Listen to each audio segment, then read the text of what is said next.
Alright, so the purpose of this video is to give a little bit of background knowledge on the first article of the week assignment that we'll be doing as a class. This article is titled 9 Things Only Passive-Aggressive People Do. And now last class, if you recall, I gave you a pink paper as you left the room about the article of the week assignment and what goes into that. Some main things that I would bring to your memory here prior to looking at this article. The annotation, I'm looking for a couple specific things in annotation. I'm looking for words that I'm not familiar with, areas that I'm confused on or unsure of, anything that I think is particularly important, and then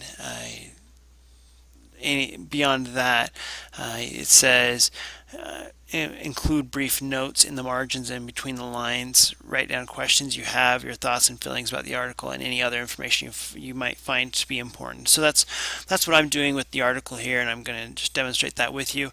I'm asking that for today's purposes, you are going to turn in your article. So I would like you to annotate it with me today to make sure that so that I can see that you're annotating it and going through the steps of actually understanding the article in that way. So yes, I am requiring that, and so I expect you to do what I do to start with. At least to some extent, you can put some of your own annotations as well, but at least have what I've annotated here. Okay.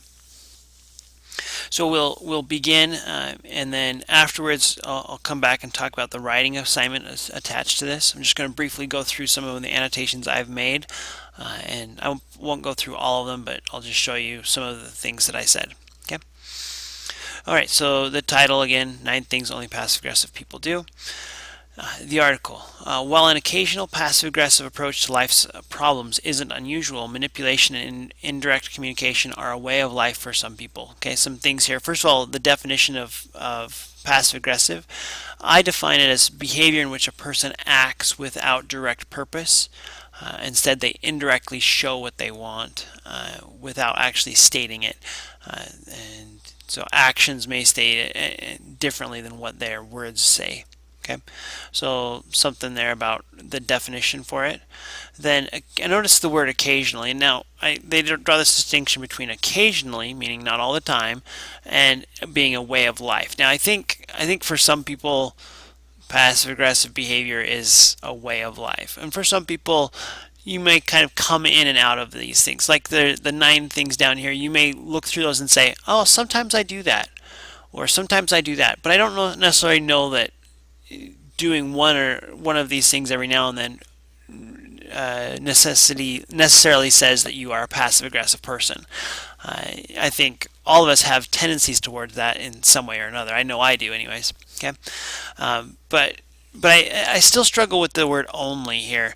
They say only passive aggressive people do these things. Well, I think there's some things that, and this is my opinion, I'm stating my opinion in the article here. I think that there's some of these things that people do occasionally that are not necessarily making them passive aggressive all the time. It's just one of those things that occasionally happens. Okay. Continuing though, passive aggressive people often go undetected in the office and in their social circles, at least initially, because they disguise seething hostility and with a pleasant demeanor. I notice the juxtaposition of those two phrases, seething hostility and pleasant demeanor, and the difference there between those two ideas. I like the word choice too, by the way, of seething and demeanor. I think those are well placed words. Okay, and then this line here basically offers as a thesis statement saying the rest of the article is going to be addressing these nine habits that only passive aggressive people have. Okay, so number 1, deliberately forget to do things. So with the word deliberately, notice that that's on purpose. So their claim is that these things will purposely forget to do things. Now, that's an interesting dichotomy, right? To choose to forget. And so passive-aggressive people prefer to be viewed as absent-minded rather than disagreeable. Instead of declining to work on a project, a passive-aggressive coworker may claim he forgot about the deadline, or a passive-aggressive friend may say she forgot to make reservations for the restaurant you'd been thinking about because she didn't really want to go. Okay, so again, notice that it's on purpose. I mean, everyone kind of forgets things here and there, and that by itself is in no way a sign of passive aggressive behavior. Only when it's done on purpose. When you say yes, knowing that you're not going to do it. Okay. Some of the other things I thought was interesting here is the use of the pronouns. The author, who is a girl, by the way, uses the pronoun he. So it says he forgot, and then later she says she forgot, and she didn't actually want to go. So I just point out that they're using both pronouns here. She's using both pronouns to point out that passive aggressive behavior is not unique to one gender. I think that's one reason she's using the pronouns in that way. She's showing that it can show up in everybody, right? That regardless of gender, there is tendencies here. I also think it's interesting to consider who is she directing this article to the most? Is it geared more towards women or more towards men? Now there they use both pronouns, so it's no real answer. But I do notice that the picture is women, and that the author, like we said, is a woman. And so I do kind of believe that they're gearing the article more towards women, and that would make sense to me. Not because, and I'm not saying that women are more passive aggressive, but I do think that women are more likely to notice who is passive aggressive. They're more likely to read these and be like, oh yeah, I can see that in people. Whereas, just to be honest, I think guys would be like, oh, okay, it's just the way they are, and not really notice it consciously. Whereas women are a little bit better at consciously noticing personality types and habits. Okay? And so anyways, I think that's an interesting point to be made. Moving on to number 2, say yes when they have no intention of following through. And this is one area I think that I'm a little confused on, at least as I read the article, how they distinguish some of these points. And so number 1 is deliberately forgetting to do things, and number 2 is saying yes when you don't have any intention to follow through. I would say in a lot of ways, aren't those similar, or aren't those the same ideas? So maybe that's a question I have in my head of saying, well, isn't that repetitive? Are you being repetitive in this way? And maybe that we need to look at how we distinguish those two, and maybe combine them into one.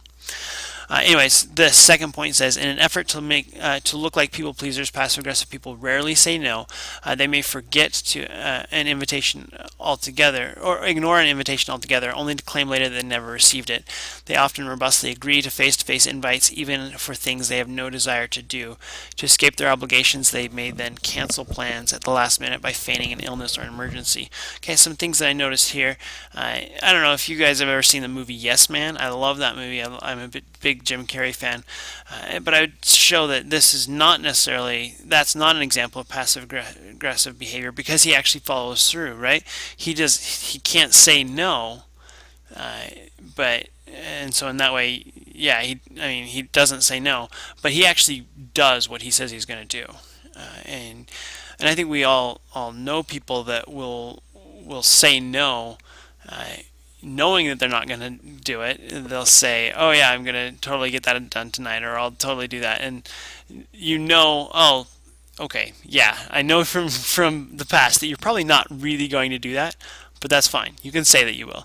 And then, or, I mean, people will just say, oh, sorry, I just didn't get your invite. Oh, I didn't see that text, or something. And that's easy to do with email and text, because it doesn't require any immediate response.